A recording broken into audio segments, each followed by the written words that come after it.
Amigas, amigos de Cinéfilos en Apuros, bienvenidos sean, yo soy Elia Leonardo. Vamos a hablar del asesino del juego de citas, esta ópera prima de la actriz Anna Kendrick, que también inicia su camino como realizadora, y para ello retoma la historia real de Rodney Alcalá, un asesino serial de mujeres, un feminicida de la década de los 70, que también tuvo la ocurrencia de asistir a un programa, a un programa de concursos de juegos de cita, pues para mostrarse. Y a partir de esa anécdota, precisamente la realizadora quiere desarrollar esta historia para mostrarnos también quién fue Rodney Alcalá. Pero, pues vamos por partes. En su debut, detrás de cámaras, Anna Kendrick apela a una narración episódica con ires y venires a través del tiempo conforme está contando la historia de la irrupción de este asesino en el esquema y en el panorama de Estados Unidos de la década de los 70, de finales de la década de los 70, hasta que ocurre precisamente algo que tiene que ver con él, con la justicia. Y en estos vaivenes, precisamente Kendrick atina en centrar el alma o el corazón de la película, como se le dice, en el aspecto del show de la televisión. En este programa de juego de citas, en este programa de concursos y variedades, porque ahí es donde se presenta precisamente Rodney Alcalá. Ella concentra toda la atención del corazón de la película ahí, porque tiene que ser de esa parte lo que va a desprender lo que más adelante se va a ir viendo con la historia, y que tiene que ver algo también muy particular con la identidad de este asesino serial, de este feminicida, a diferencia de otros feminicidas y de otros asesinos seriales que también simbraron aquella época. Y es ahí donde vamos al siguiente punto.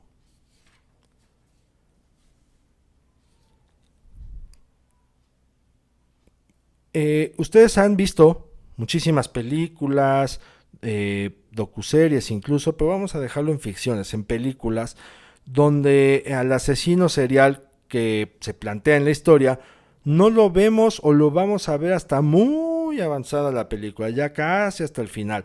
¿Por qué? Porque se juega precisamente también un poco con la idea del suspenso, ¿no? De, de tensar al espectador con el suspenso, con el misterio de saber quién es, con el misterio de saber por qué, pero particularmente de saber quién es, ¿no? O sea, qué cara tiene este asesino, cómo se mueve, qué edad tiene, cuáles son sus rasgos, etcétera.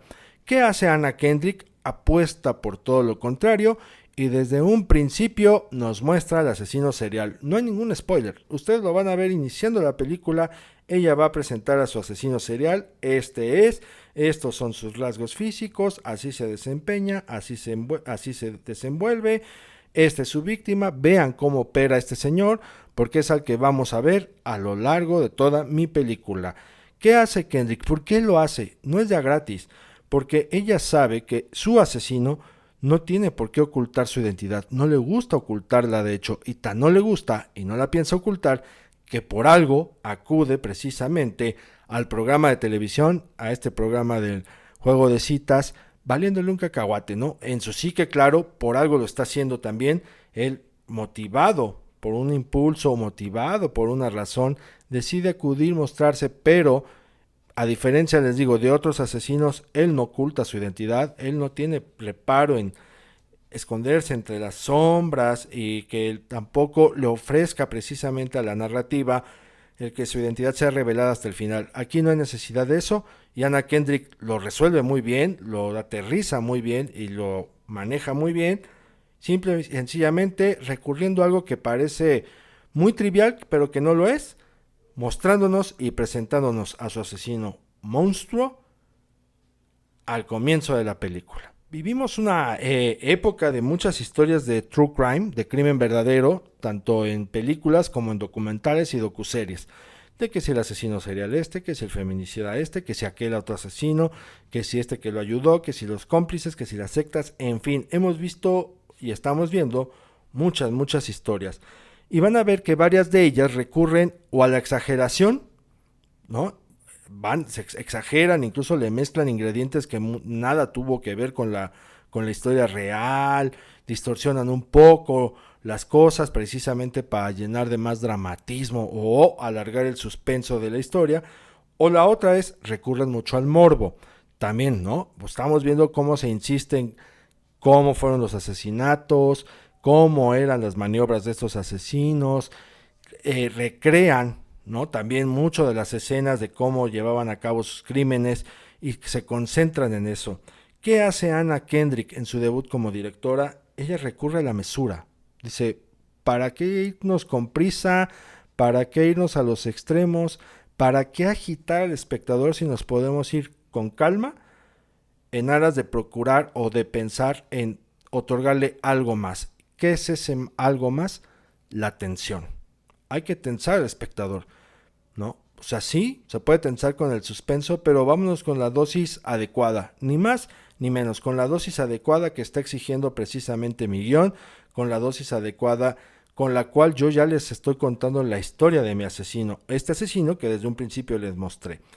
Y vamos a ver cómo ella juega precisamente con esas dosis de tensión, siendo una de las más relevantes y que nos muestra precisamente a la calidad de directora que es y quiere ser, justo cuando termina este show de televisión y ella tiene que encontrarse con Rodney Alcalá. Van a ver ustedes una secuencia tensa, tanto en un restaurante y que se extiende o se prolonga con una caminata en el estacionamiento del canal de televisión.